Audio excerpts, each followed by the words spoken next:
Something troubling you, Starscream? May I ask a question? Sure, what's up? Why do you put so much faith in me? After everything I've done. What do you mean? Why do you trust me so easily? Why shouldn't I? I don't follow. I admit, it shocked me too when I brought you here. But I gave you the benefit of the doubt. And you know what? I'm glad I did. You, Yes, Starscream. I am. Cyber, me and the other aerial bots are ready for takeoff.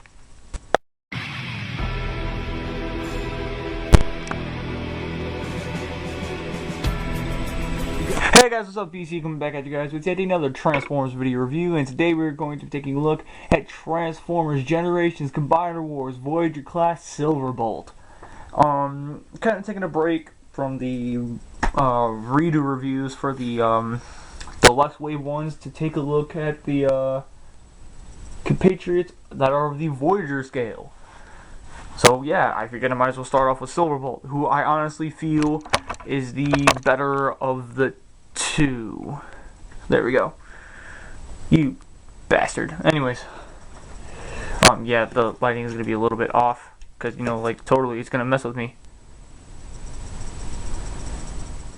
Never mind. So yeah, anyways, he is the, I forget what this jet actually is, but you know what? It's very traditional Silverbolt because on the top it's a jet. On the bottom it's a robot. I always found this extremely stupid, but you know what? At this rate it's traditional, so I'll take it. He's got the very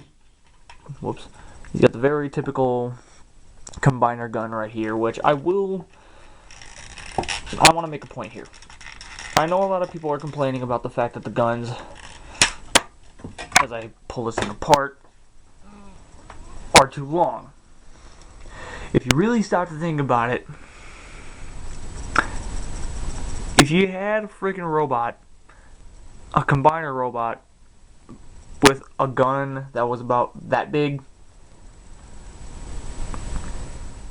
you wouldn't exactly be convinced that he's supposed to be a powerful robot. To where something like this, where it fires like a freaking round as big as your head, then yeah, you'd be terrified. So yeah, think of this as a weapon to terrify your opponent. Setting that out to the, oh, and as you already saw, it splits in half because it's going to be a buckler and a gun for Silverbolt when he's in robot mode. And again, the same rule applies here. Even though he's a combiner, I will not be showing off his torso mode. As tempting as it gets for me, I'm not going to do it. For one reason. I want to have fun putting them together for the first time on camera. I am actually reserving myself for that. That and everybody else has pretty much already beaten me to the punch, so whatever. Anyways, moving on. Here he is, and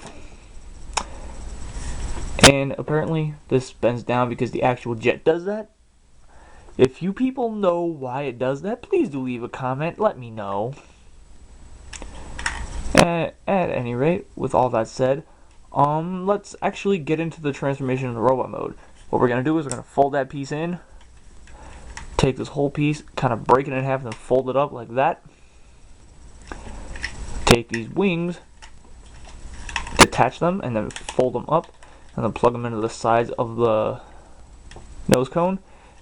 Stand it up, and there's pretty much your robot right there. So what you're going to do here is you're going to rotate the arms out like that, and pull the legs down like this, kind of get everything out of the way, rotate it around like that, come underneath here and flip out his foot, like that, and then flip out the heel.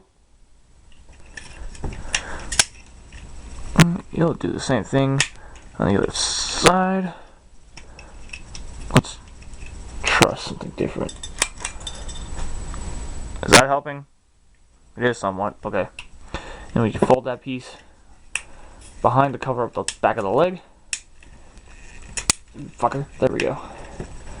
Stand him up. Straighten him out. Pop his chest open. Flip his head around. Plug his chest back in. And there is Silverbolt in robot mode. Now again, these pieces, they can attach right here and right here. So now he has a rifle and a buckler. I actually quite like this combination of weapons. It's really, really cool. To kind of get a general idea on how he's going to look with his other fellow aerial bots, here he is next to Firefly. Yeah, I realize I'm breaking a rule here, but, you know, whatever. That and the other guys are in limb mode, so I'm going to move him over. But, just so I can show off who might actually be the review after him, to kind of test out a little theory for the comedic effects. Here he is next to Combiner Wars leader Armada Megatron. He's actually a fairly decent size. When I first got him in Prime in hand, I was quite shocked at how big they actually are. I honestly was not expecting them to be as big as they were.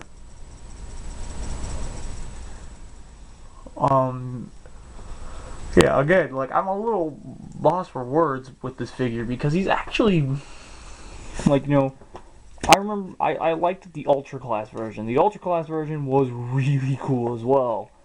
But, just, I don't know, I feel like this Voyager is a much better figure. Anyways, articulation-wise, his head is on a ball joint. Ball joint? Yeah, ball joint.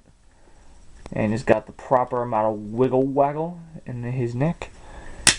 And nothing but ratchet joints in his freaking shoulders.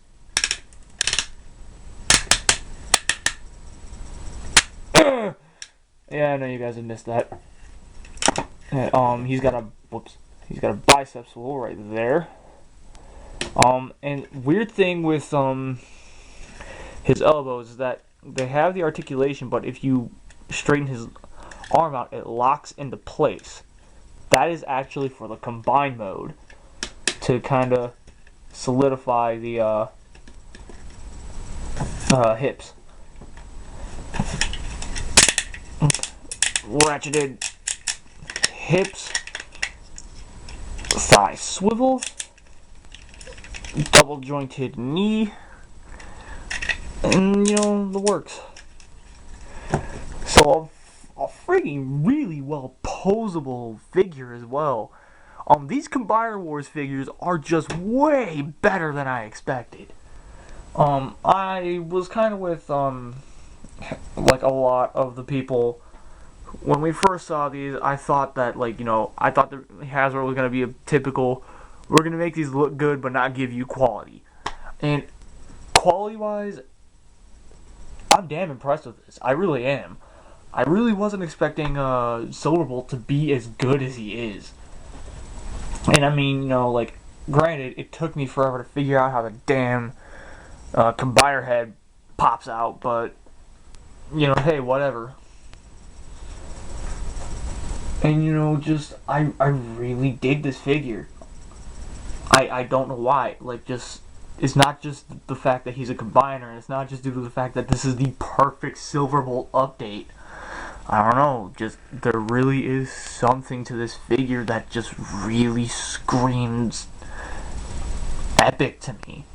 And I prefer him over Optimus, but if you're really gonna get one Voyager in the second wave, you're definitely gonna want to make it Motormaster, especially if you already have Silverbolt. So anyways, with all that said, guys, I've taken up enough of your time. BC saying stay nerdy, get your geek on. I will catch you guys next time, and hopefully, you will have liked what you saw at the beginning of this, because that definitely paved the road for what you're going to be seeing on the channel. Changes are coming.